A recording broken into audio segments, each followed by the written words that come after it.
in Pharmaceuticals in association with Higher Secondary Principals Forum.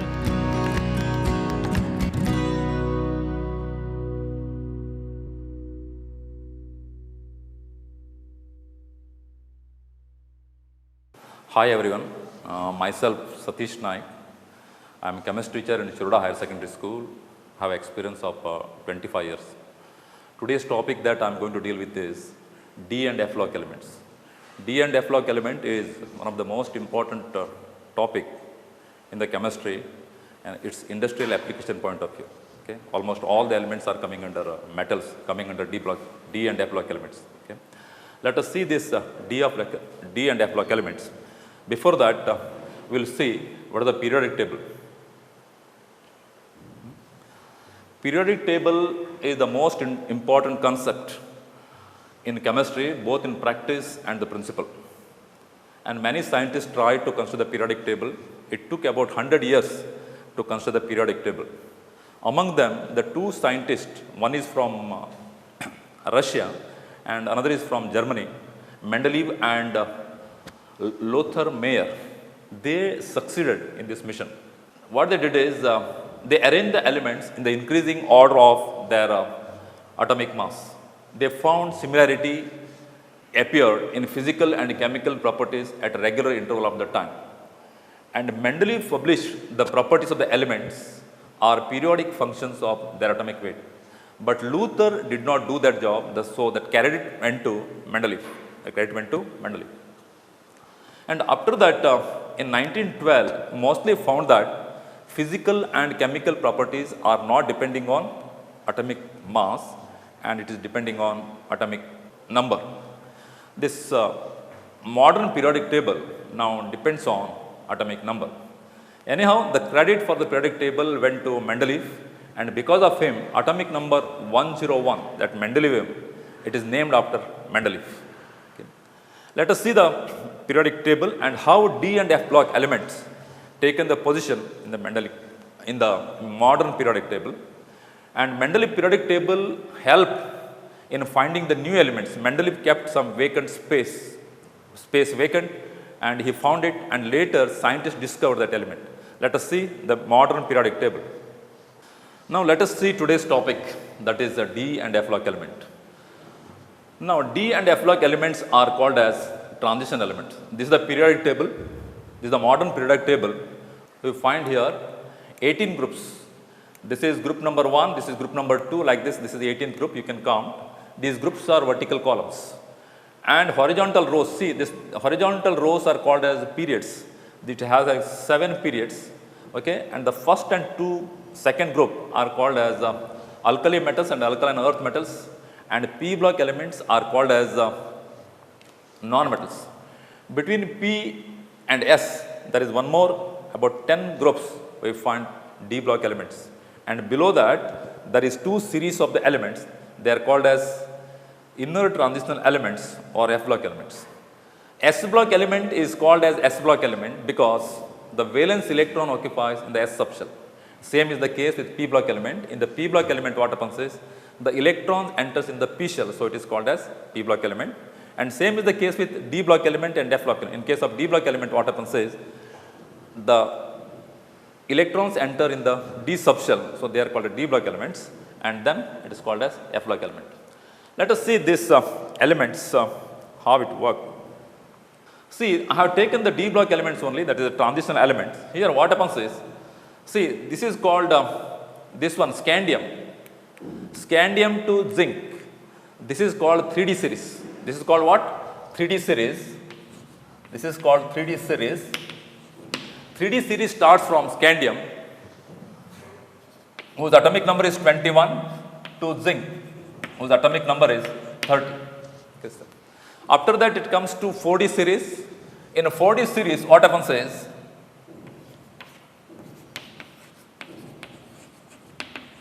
in a 4D series starts with yttrium. 4D series starts with yttrium, whose atomic number is 39, to cadmium, whose atomic number is 48. And 5D series, the third one is 5D series. 5D series. This series starts from lanthanum lanthanum to mercury, lanthanum whose atomic number is 57 and mercury whose atomic number is 80. And after that one more series, that is 6D series. This is not that much important, 6D series. This starts from actinium. This starts from actinium whose atomic number is 89 and it starts with the synthetic elements. This, all elements are not found, still there is a gap. Okay, so what is important is 3D series, 4D series and 5D series. See this series, you just observe this series. Here what happens is, after lanthanum atomic number is 57. After 57 is supposed to be 58, but it is not 58. Here what happens is, these after 57, the 14 electrons, it goes to 4f level, okay?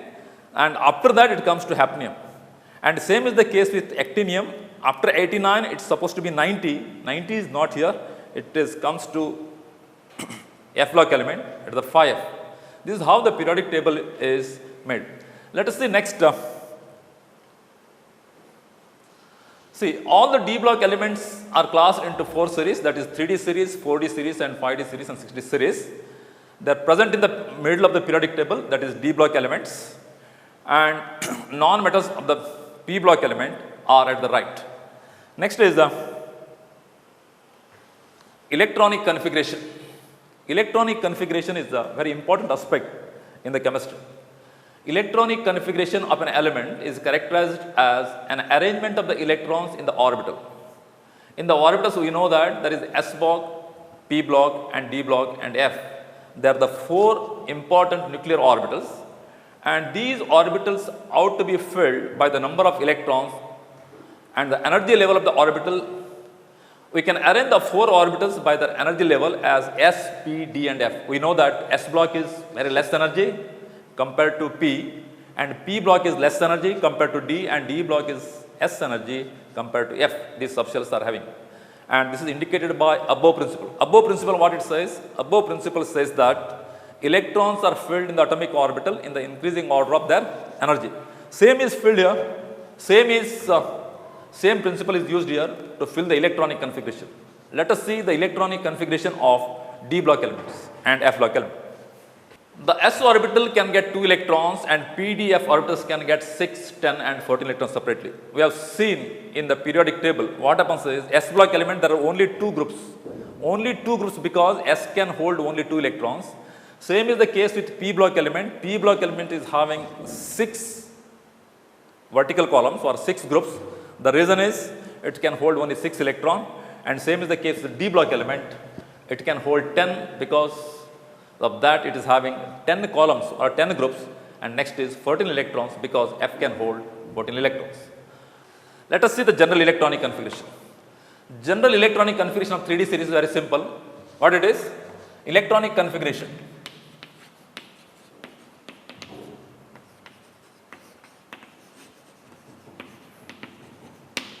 See, I have taken here in general argon whose atomic number is 18, okay?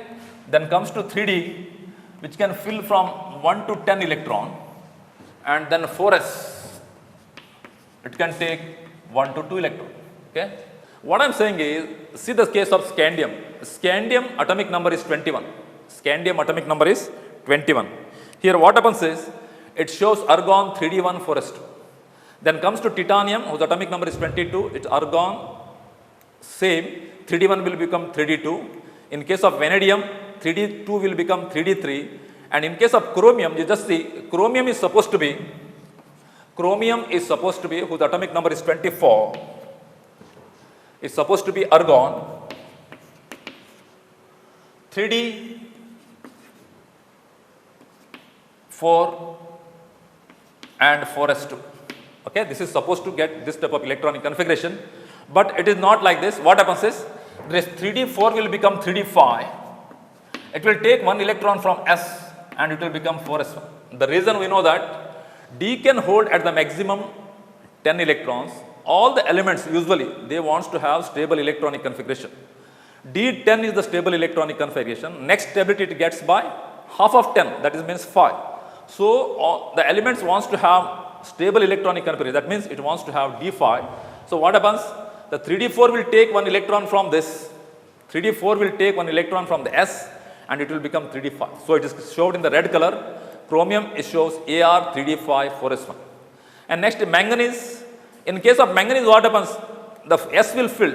S will become 4s2 and it will become 3d5. Argon 3d5 4s2. See here 1, 2, 3, 5, 5, 6, 7, 8. Next see this a copper. Copper is also same. Copper what happens, tell me? Copper atomic number is 29. It's supposed to have the electronic configuration this. What the electronic configuration? Argon and 3d9 4s2. 3d9 4s2. But it is not having 3d9 4s2. What happens? It wants to have stable electronic configuration. So, one electron comes here and it will become 3d10 and 4s1. This is the correct electronic configuration. That's why it is shown in red color. Argon, copper having atomic number 29, it is having argon 3d10 and 4s1. So, next is zinc. It is what? Argon 3d10 4s2. This is how it shows. And this is half filled, this is half filled, and this is fully filled. That means here chromium, manganese, they are stable. Next, copper and zinc, they are stable. Next is this is the 3D series. If you want 4D series, the 3D will become 4D. If you go for next 5D series, that 3D will become 5D. Likewise, the electronic configuration will continue. It is a very simple one. Next you see metallic character. See, transition elements are having lot of physico-chemical characters. Okay, because of that they have lot of industrial applications. Let us see its first. Usually transition elements are considered as metals. All the metals comes under transition metals, right from the precious metal, gold, silver, all these things. And let us see now metallic character. It comes under general properties. I have shown here the graph. The graph is, this is atomic number and this is the melting point. Melting point is given in 10 to the power 3 Kelvin. Okay, this comes under y-axis and atomic number comes under x-axis. And we have taken 3 series. One is 3D series, another is 4D series, another is 5D series. Let us see what happens. Transition metal shows the metallic properties such as high tensile strength, malleability, ductility and high thermal and electrical conductivity and metallic luster. These are all the properties of the metals that you find in transition metals. Excluding zinc, cadmium and mercury. See, excluding zinc, cadmium and mercury. What is the reason? Zinc, cadmium and mercury comes under D10. They are the last elements present in the series. And strong metallic bond between these elements, because of that they are metals. The metallic point of the elements increase with increasing number of unpaired electrons in the d subshell. That is, until d5 configuration is attained, presence of unpaired electrons result in strong metallic bond. See the graph. I will take with the 3D series graph. Titanium is less. After that vanadium increases, then chromium increases, and then Mn little decreases, then iron, cobalt, okay, nickel, copper. Okay. What happens is, in the middle you find it is increases. Middle it increases because it is having d5. It is having d5. d5 means 5 unpaired electrons. More the unpaired electrons, it is more harder.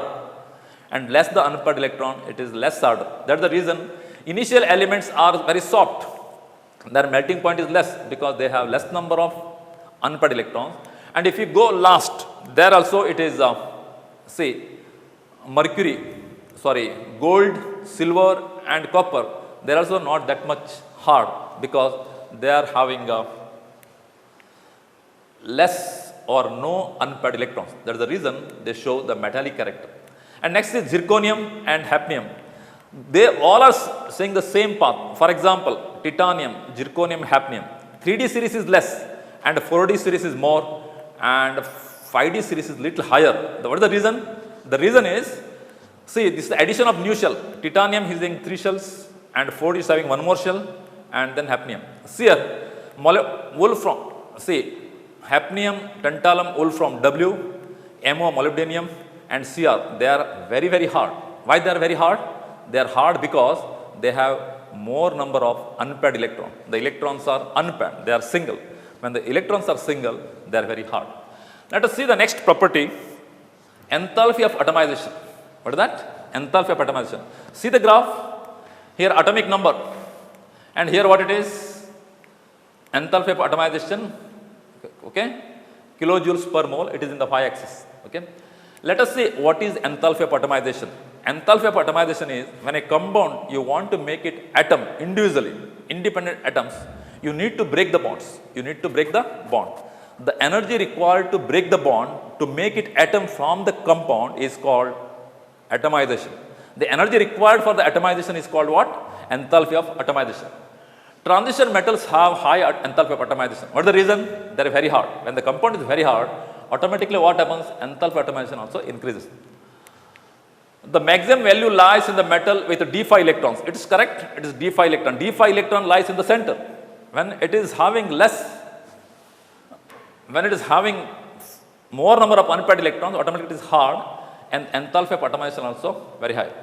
The electron cause strong interaction between the atoms. That means it is a metallic bond. So enthalpy of atomization is in the center it is maximum. Initially it is less, and here also it is less. And you see 3D is less compared to 4D. 4D is less compared to 5D. Okay, and 5D is maximum. It is because addition of new shell or increase in atomic number. Let us go for next series. Atomic size and ionic size of the transition metals. Atomic size and ionic size of the transition metals. See what happens. Let us see first what is atomic size. Atomic size means, see in an atom, you know the construction of the atom.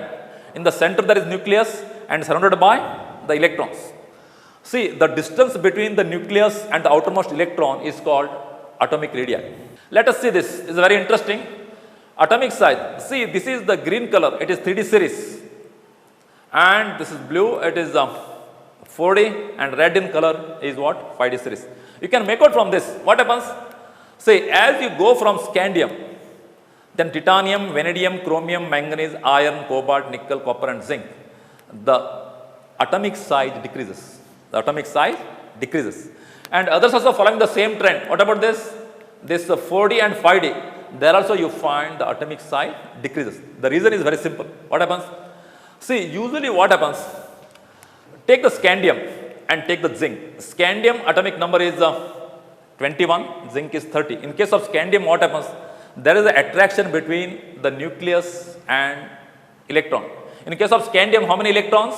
In case of scandium, 21 electrons, and nucleus is plus 21 charge.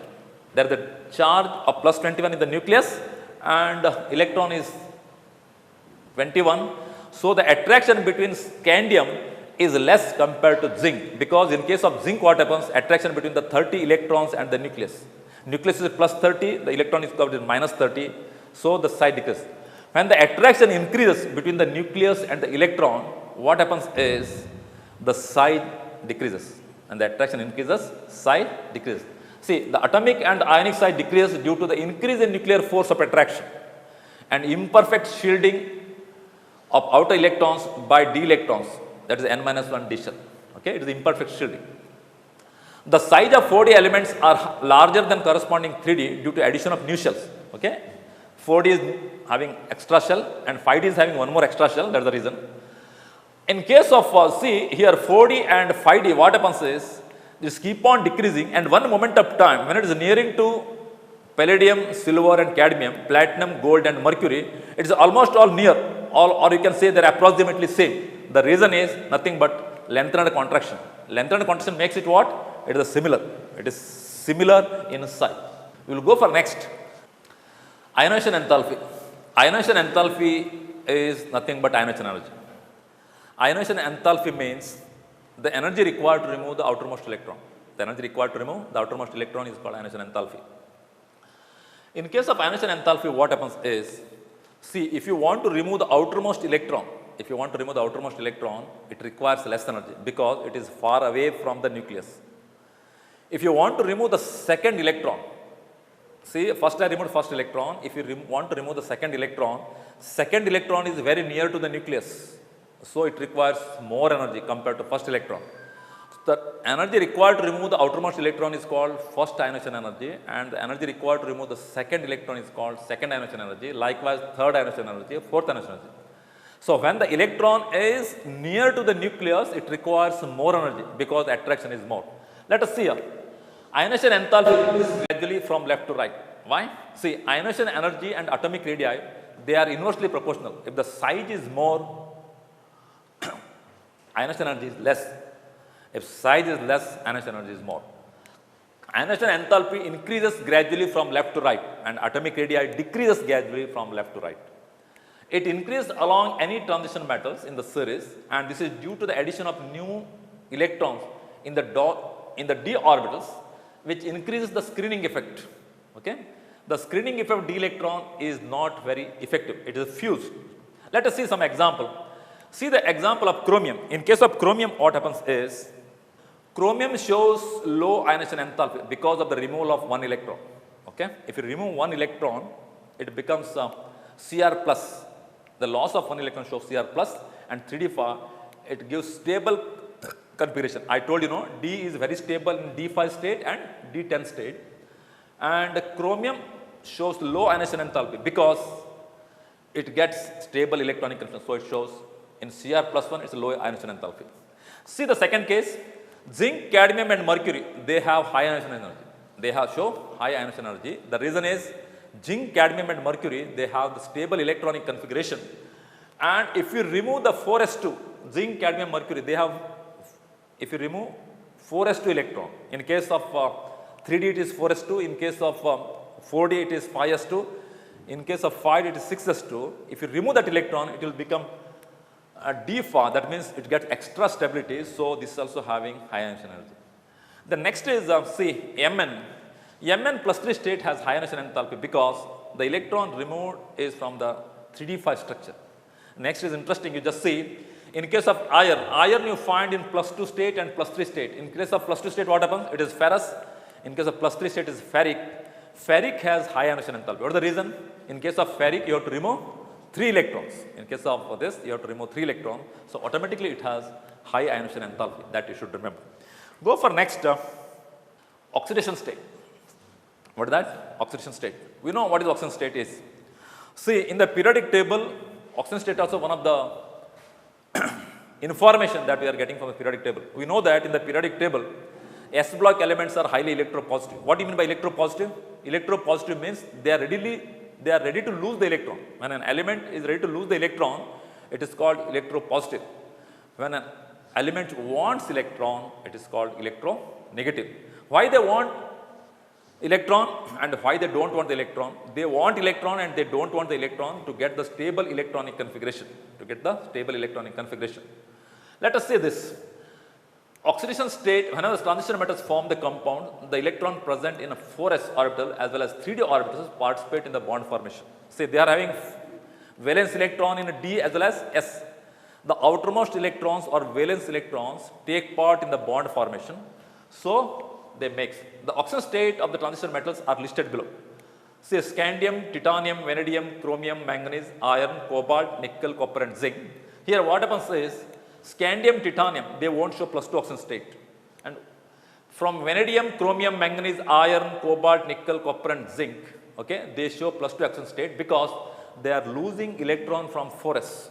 From 4s electron is, they are involved in the bond formation. It's not losing, they are involved in the bond formation. Okay, that's why they show plus 2 oxidation state. In case of copper, even copper you find in Cu plus 1 state. So, that time it shows what? It is plus 1. But in case of next scandium, it shows plus 3 and plus 3. All are showing plus 3 here. That means 2 electrons from 4s and 1 electron from 3d are involved in the bond formation, and that's why it shows what? Plus 3. And next is plus 4. Titanium shows plus 4 state because electrons, 2 electrons from S as well as D involved, and this is also vanadium shows plus 4 and chromium shows plus 4 and manganese shows plus 4 because the 2 electrons from S as well as 2 electrons from the D are involved in the bond formation. Okay, that's why they shows plus 4 and vanadium shows plus 5 also, and chromium shows plus 6, Mn shows plus 6 and Fe it shows plus 6. Okay. When d electrons more number of unpaired electron, that time you find variable oxidation state because see here vanadium, chromium and manganese and even iron, they have more number of unpaired electrons. So, they show electronic configuration, I mean oxygen state +4, +4, +4 and +4, okay, that is how they form. And even it shows +6 also, which one? Chromium, manganese and iron, because they have more number of unpaired electrons, and even Mn has the maximum oxygen state +7. Let us see. In case of MnSO4, I will take an example of MnSO4, manganese sulfate. What it is? It is manganese sulfate. See, in case of manganese sulfate, what happens is, sulfate we know that its oxygen state, how much? Its charge is -2, okay. So, Mn must be +2, so total must be 0. We know that all the compounds are electronically 0. So, Mn is showing here +2 state, which is the minimum oxygen state in case of manganese, and it shows +7. See here, KMnO4 is the example number 1. Take example number 2, that is KMnO4. See, KMnO4, potassium permanganate. We know that oxygen shows the oxygen state, it is oxygen shows -2, 4 times -2 means what it is? -8. K comes under first group, it is alkali metal, so it is the +1. So, total must be 0, means Mn must be +7. So, here Mn shows +2 state, here Mn shows +7 state. Okay. You can take one more example, Mn2O7. In case of Mn2O7, O7, what happens? It is 7 means it shows -14, and then it should be 0, that means it must be +14. Mn2 is, that means Mn is what? 14 divided by 2, it comes to 7. Okay. So, these are the oxygen state it shows, is very important, and they have variable oxygen state, this D block elements. We will go for next physicochemical property, magnetic property. See, magnetic property is one of the important property in transition elements. Magnetic property, there are two types of magnetic property. One is diamagnetic, another is paramagnetic. When electrons are paired, that is called diamagnetic. When electrons are not paired, that is called paramagnetic. Let us see this. In diamagnetic substance, all electrons paired, right? What I said, and substance repelled by magnetic field. But in case of paramagnetic, one or more unpaired electrons are there and they are attracted by the magnetic field. That is one thing you should remember. And magnetic field can be calculated by the formula. Let us say, most of the transition element exhibit paramagnetic behavior because they possess one or more number of unpaired electrons. So, magnetic behavior you can make out by number of unpaired electrons present. Now, magnetic moment is determined by the formula mu equals to square root of n into n plus 2, whereas n is number of unpaired electrons present, whereas n is number of unpaired electrons present, and Bm is Bohr magneton, Bm is Bohr magneton, and a single unpaired electron has the magnetic moment 1.73 magnetons or Bm. That is how they are calculated. That means magnetic moment is directly proportional to number of unpaired electrons present. Okay? And we know that there are two types, one is the paramagnetic, another diamagnetic. Next, see the data. See here data is given. The spin only formula applies the reasonably well to the metal ions from the first two transition metals. It is given first two transition metals. Let us see here. Here metal is taken, it is a calcium and scandium, which state? It is a +2 state, it is a +3 state. The here D is 0. D is how many? D is 0, and its magnetic moment is 0. Okay, because there is no electron, unpaired electron, then it is 0. Then see titanium, it is having 1, so automatically it shows 1.73. It is theoretically observed, and it is experimental observed value is 1.7 to 1.8. Okay, this thing. In case of vanadium, it is having in +3 state, it is having 2 electrons, it is 2.83, it is increasing. Then in case of vanadium +2 and chromium +3, it is 3.87 because 3 electrons are unpaired. See, number of unpaired electrons 1, 2, 3, 4 and 5. So, it is also increasing from 1.73, 2.83, 3.87, 4.90 and 5.92. Okay, it is like this. So, when it comes to D6 what happens is 1 electron is paired, then you find only 4 unpaired electrons, so it's keep on decreasing. So, D6, D7, D8, D9, it's keep on decreasing. How much? 4.9, 3.87, 2.83 and 1.73. And D10, that is zinc and gallium. Zinc in which state? In a +2 state, gallium in a +3 states. So it is D10. So it shows 0 because it has no unpaired electron. It has no unpaired electron. That is how it shows. So usually what happens is all are unpaired. All are unpaired only. So it shows all elements are unpaired except last one. They are diamagnetic because all electrons are paired. Go for next. Electrode potential. See, electrode potential is one of the important factors that we should remember. We studied it in electrochemistry topic. See, we know that ionization energy, we know enthalpy of atomization, and we know hydration energy. Okay? To determine the stability of particular oxygen state in aqueous solution, we need electrode potential. We need electrode potential. Let us see this data. In this data, what happens is, you have taken the 3D elements. What are that? 3D elements. That is titanium. Okay? Enthalpy of atomization is 469. And first ionization enthalpy is 656. Second ionization enthalpy 1309. Enthalpy of hydrogen is -866. And electrode potential is -1.63. Okay? In case of titanium. Then vanadium 515, like this increase. See what you found, all these things, it is given titanium, vanadium, chromium, manganese, iron, cobalt, nickel, copper and zinc. Here it is keep on decreasing, and here enthalpy of atomization, enthalpy of first ionization enthalpy and second ionization enthalpy, you know that it is double, usually double, it is more. And here all values are negative except copper. Copper is showing how much? Plus 0.34, electrode potential. Okay, and electrode potential of copper is, we know that it is how much? Plus 0.34. So standard electrode potential of the metal in +2 state values, the D block elements are higher than S block elements due to, the reason is very simple. What is the reason? It is due to high enthalpy of atomization. But in general, what happens? This E0 M+2 increases due to increase in first and second ionization enthalpies, and standard electrode potential of this M2 copper is positive because high energy of transform the Cu to Cu+2 cuprous state, and it is balanced by hydration of energy of Cu+2. That you should remember. Electrode potential, one of the important factor that you should remember.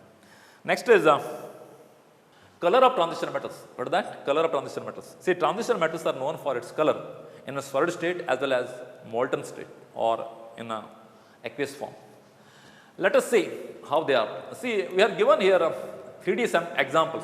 Scandium is given, titanium, all these are given, and scandium in +3 state it is colorless. Scandium in +3 state is colorless, and titanium +4 state is colorless, and titanium in +3 state it is purple in color, and vanadium is blue in color, and all this color it is showing. All the color it shows. Okay. See, let us see why it shows color. See, when the visible light passes through this solution, what happens is the transition metal compound, it absorbs the particular frequency of radiation and transmits the remaining color. That color transmitted is called complemented to that color absorbed, and example is copper sulfate and cobalt chloride. We know what the color of copper sulfate. Copper sulfate here is in +2 state. Copper sulfate in +2 state, here say a +2 state, it is blue in color. We know that copper sulfate is blue in color. That's what it shows. Look here, scandium is colorless, titanium is colorless, and zinc in +2 state is colorless. When they are colorless, when they are colored. See, usually what happens is, these ions, when it is empty, see scandium, atomic number 21, argon, 3D1 forest, okay. +3 means what happens? This will become 0 and this will become 0, okay. When D is 0 or D is empty, then it is colorless. When D is fully filled, it is colorless. When it is empty, colorless. When it is fully filled, colorless. And when it is having D1, 2, 3, 4, 5 up to 9, okay, then it is giving color. That you should remember. So color is one of the most important factor. It is given here. Next, Catalytic property of transition metals. We know catalysts are very important in the industry. See, catalyst, what is catalyst? Catalysts are the compounds which changes the rate of reaction. Either it will decrease or it will increase. Usually in industry we are using which decrease the energy required. Okay, that helps us for the industry to save the energy. Let us see here. Transition metals and their compounds are known for their catalytic activity. Okay, transition metals are showing catalytic activity. There are two reasons why. One is it is due to their ability to adopt the multiple oxidation state. Transition metals are known for different oxidation state or variable oxidation state. That's the reason it shows. And second is it gives the surface area. Okay, since it is very hard, it gives the surface area. Example for this is, see, iron in +3 state catalyzes the reaction between iodide and persulfate ion. See here, iodide with persulfate ion, it gives iodine and sulfate ion. Okay, what you are using here catalyst? Fe+3. And explanation of the catalytic action can be given as, say, ferric. When you treat with iodide, it gives you ferrous, Fe+2. Say ferrous with thiosulfate, it gives Fe+3, ferric. Okay, this is an example. Say ferrous to ferric, here ferric to ferrous, here with sulfate. Go for next property, you will see formation of complex compound.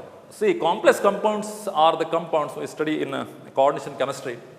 Look here, transition metal forms complex due to completely smaller in size of the metal ions and high ionic charge and availability of d orbitals in the bond formation. Okay, what is that? One is small size, another is high ionic charge, and another is availability of d orbitals. Okay, high charge is required to attract these ligands. See, example is given FeCN6 3-, see FeCN6 4-. Okay, let us see how it is. The example is, look here. Here, what happens is FeCN6 3-.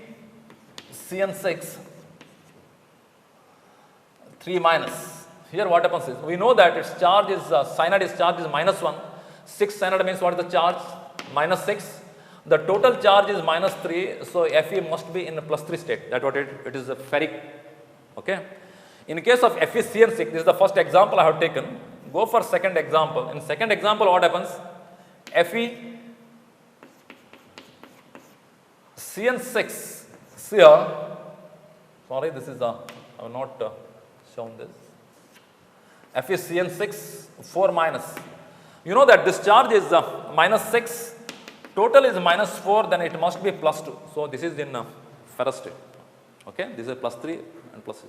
And it shows the complex compound because of high ionic charge and variable oxidation state and availability of d orbitals. This is one of the physico-chemical properties. We will go for next property, that is formation of interstitial compounds. See, interstitial compounds are the compounds which we see in solid state chemistry. Interstitial compounds are the compounds which you see in the solid state chemistry. The interstitial compounds are formed the interstitial gaps. We know that interstitial gaps are very small gaps. Okay, and these small gaps are filled by small atoms like hydrogen, carbon, and nitrogen. Okay, and these small elements are trapped in the interstitial gaps, and they usually non-stoichiometric, and they are neither ionic or covalent. They are neither ionic or they are covalent. And because of this property, they show the following property. Okay, interstitial compound, what property they show? They show the different than their pure form. See here, they have high melting point and higher than those of pure metals. Okay, and they are very hard than pure metals and retain metallic conductivity also, and chemically highly inert. And examples are TiC and Mn4n. They are the two examples of this. See, best example, another best example is the steel. Steel is the best example of interstitial compounds. Let us see. Steel is actually, it is an iron. Steel is actually, it is actually what it is, iron. In the interstitial gap, when you fix carbon, okay, you find the steel. Steels are more harder than iron. Okay, that is the reason they are highly inactive, harder than iron. Okay, because of this, we are using the steels in construction purpose where we require hardness. Okay, We will go for next alloy formation. See, alloy formation and interstitial compound almost all same, but only there is one difference. The difference is very simple. See, in case of interstitial gap, we are trapping with the small elements, but in case of alloy formation, it is not with the small, it is with the same size. Okay, see here, similar size elements are used. Transition metal forms the alloy because of the similar size. Alloy is homogeneous mixture of two or more metals in which atoms of one metal are distributed randomly with other. One is replaced by other. Okay. Alloys have the properties of intermediate. For example, say this is an alloy brass. Brass is a mixture of copper and zinc. So this brass is having the property of copper as well as zinc, which is required. You can use it compared to the individual metals, and however they show special features. Okay, they show special features. The bronze is the combination of copper and tin, Sn, copper and tin. They are the what you call alloys. Alloys are very useful because if you want intermediate what you call character, you can use bronze. Compounds of transition metals. Compounds of transition metals. Transition metals forms a number of compounds. Let us see there are two important compounds, that is potassium dichromate. That is what? Potassium dichromate, that is K2Cr2O7.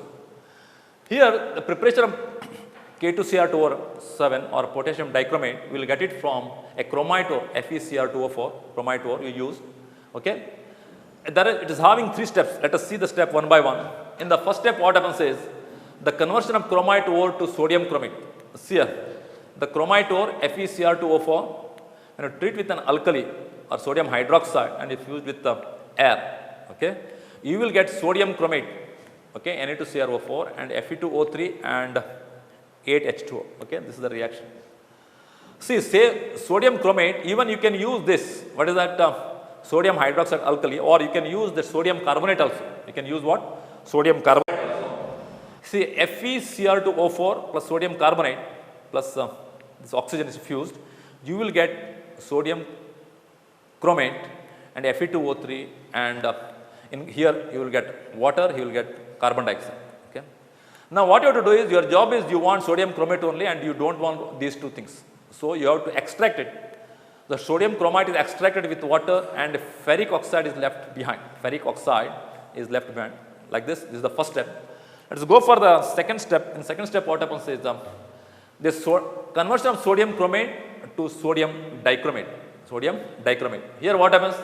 The chromate ore is acidified with dilute sulfuric acid, giving its dichromate.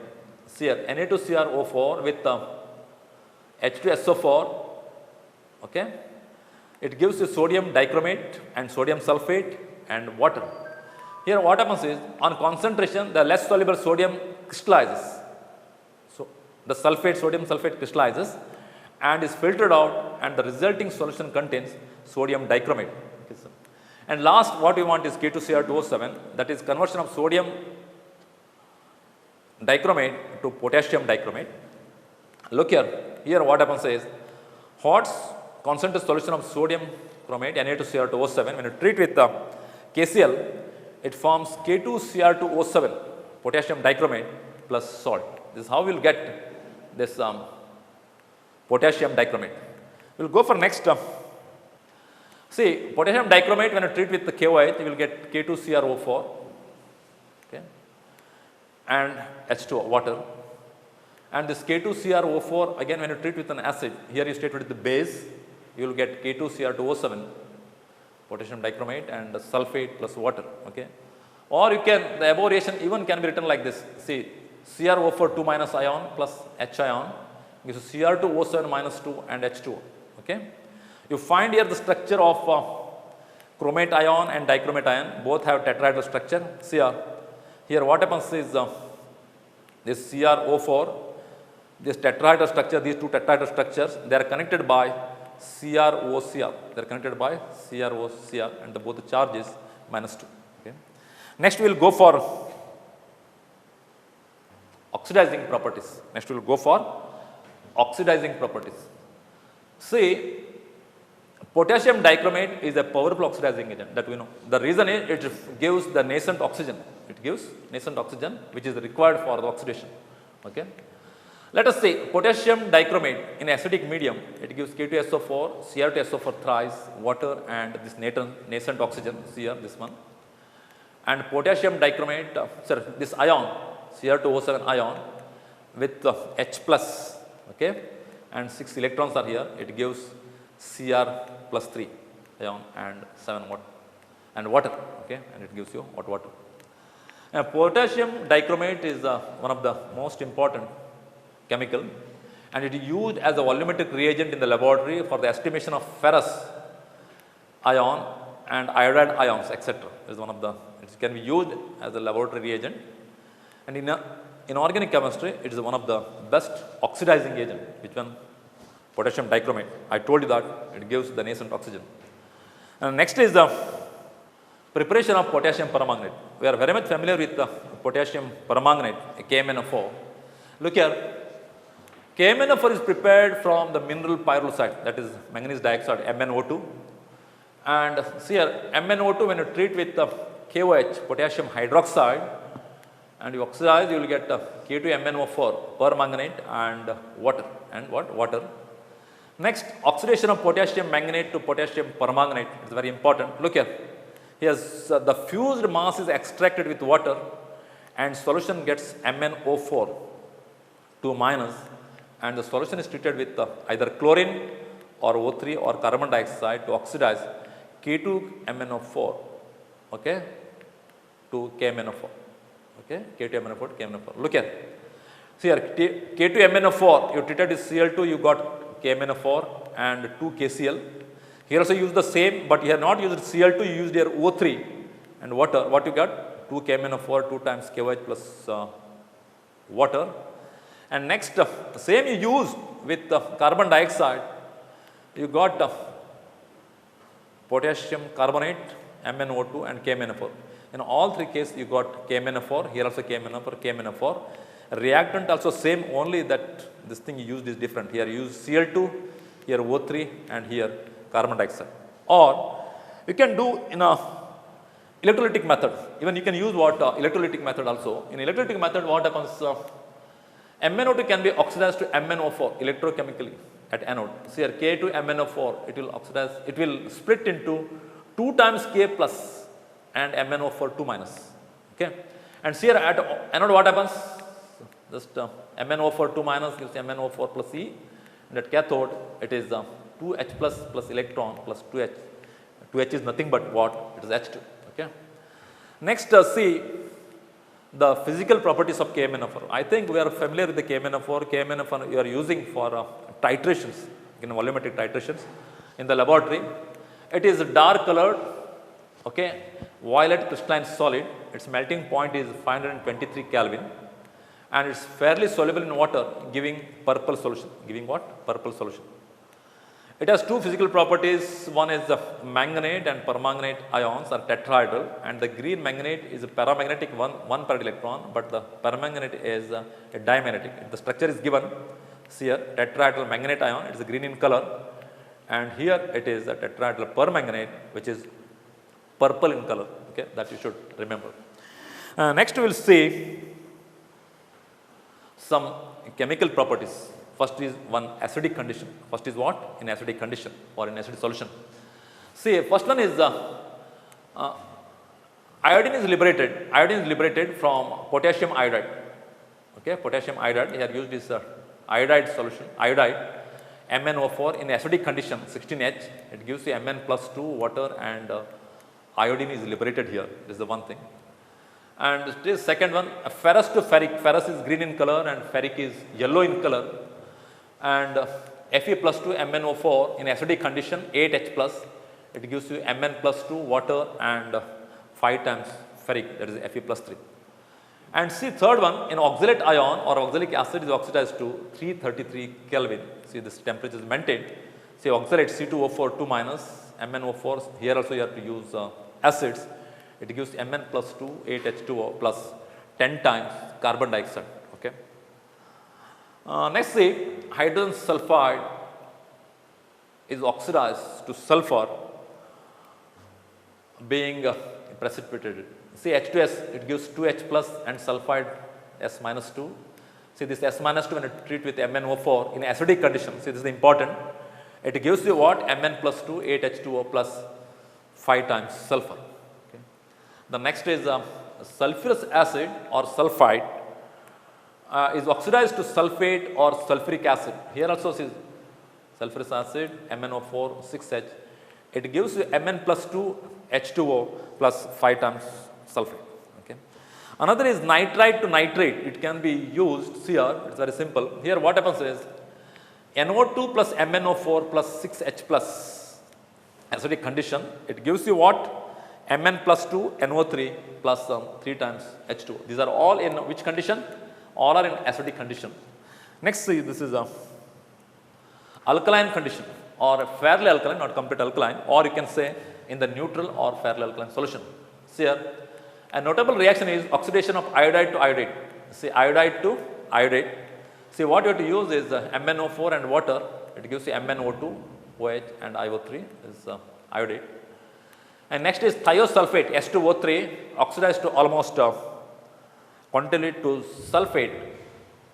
Okay, this is 8 times MnO4, 3 times H2O3, H2O and MnO2 and 6 times sulfate and OH minus.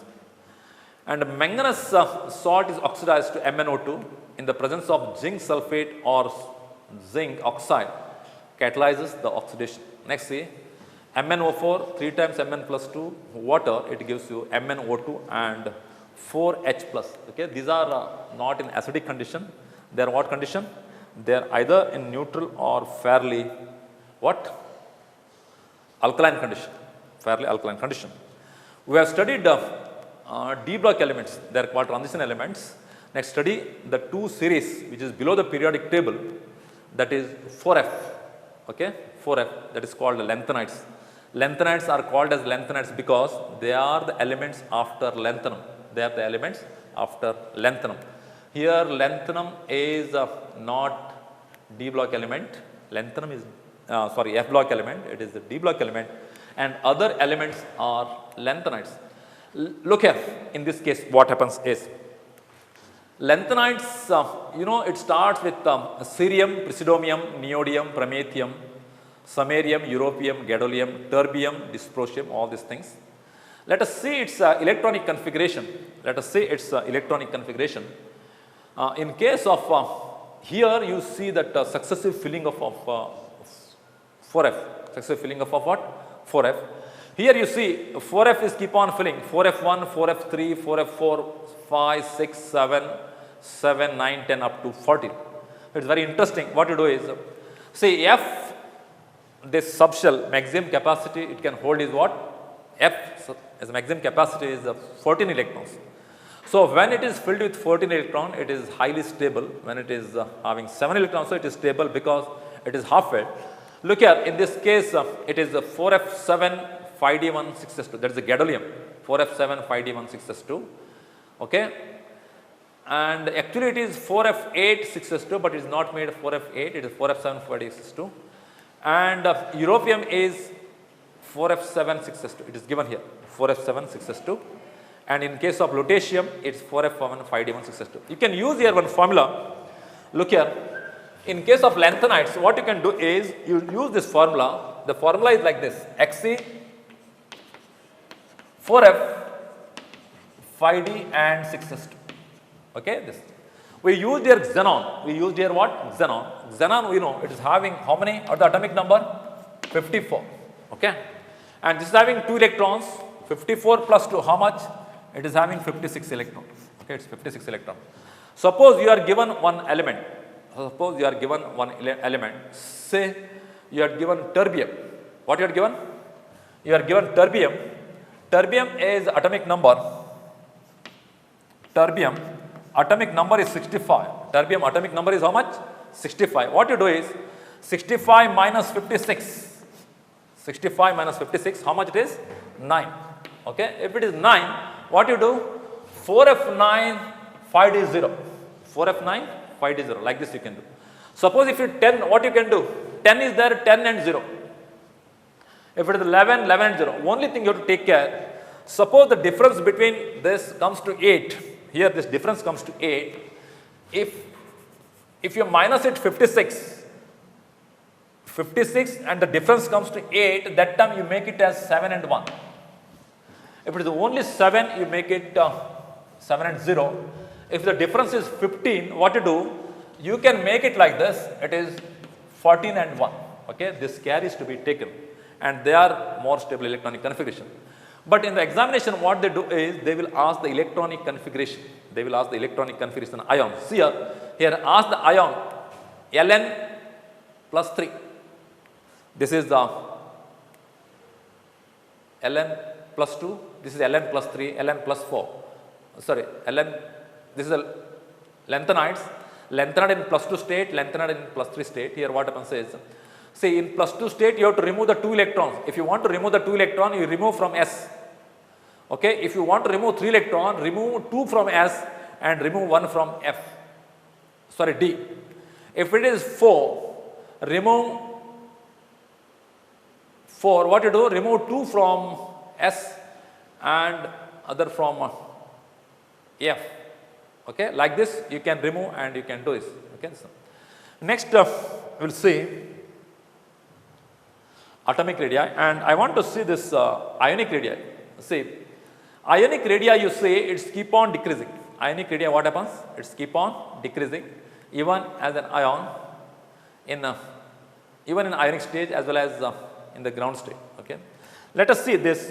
What happens is, with the successive filling of inner 4f particles, there is a gradual decrease in the atomic and ionic size of the metals along the series, and this is called Lanthanide contraction. See, this Lanthanide contraction, let us see the consequences. What is the effect of Lanthanide contraction on the side? See, due to Lanthanide contraction, the increase in the radii from the second to third transition series almost vanishes. Okay, it almost vanishes. As a result, second and third transition series, they resemble in size. They resemble in size or almost same size. So sometimes what happens is the question comes like this: zirconium, hafnium, niobium, tantalum, and molybdenum and wolfram, they possess same size. The answer is, it is because of Lanthanide contraction. Because of Lanthanide contraction, they possess same size. And due to small change of the atomic radii, the chemical properties of the elements are also almost same. And another problem of this is it's very difficult to separate because of the similar size. Because of the similar size. We'll go for next term. The basic strength of the hydroxides of the lanthanide decrease with increase in the atomic number. It is decrease with atomic number, that you should remember. And lanthanides compounds are predominant in plus 3 state. Lanthanide compounds are predominant in plus 3 state, and occasionally it shows plus 2 and plus 4 state. Occasionally it shows plus 2 and plus 4 states. Okay. And next, actinides. I told you that below the periodic table there are two series of the elements. One is lanthanide series, another is actinide series. Okay. Actinides are called as actinides because they are the elements after actinium. They are the elements after actinium. Actinides are the elements in which extra electron enters in a 5f orbitals of n-2 subshell. So, n-2 main shell. It starts from thorium and ends with lauricium. An electronic configuration is this: 4f, 1 to 14, 6d, either 0 or 1, and 7s2. Ionic size. See, ionic size is same in the case of lanthanides. It's keep on, there is a gradual decrease in the size. It is also same reason. There it is a lanthanide contraction, and here it is actinide contraction. The gradual decrease in the size of the atoms. Okay. There is m+3 ions across the series. This may be referred to as lanthanide contraction. Okay. And oxidation state, there is a large oxidation state, which is the part attributed to the fact that 4f, 5d and 7s levels are comparable energies. Just see here. Say actinium is +3. +3 is the major oxidation state in case of actinides. There is no +2 state. Okay. It shows +3, +3, +3 all. And followed by +4 state, and then +5 state, then it shows +6. And neptunium and plutonium, they show what is that +7 state. The reason is it shows +7 state because it is unpaired electron. Okay. So, usually in the center they have variable oxidation states. Let us see next their electronic configuration. Their electronic configuration is same as that of lanthanides. See here actinides 6d1 7s2. Okay. Here it's this thing. And here also same is the case. You see here 4f7 4f7, it repeated 2 times. Okay.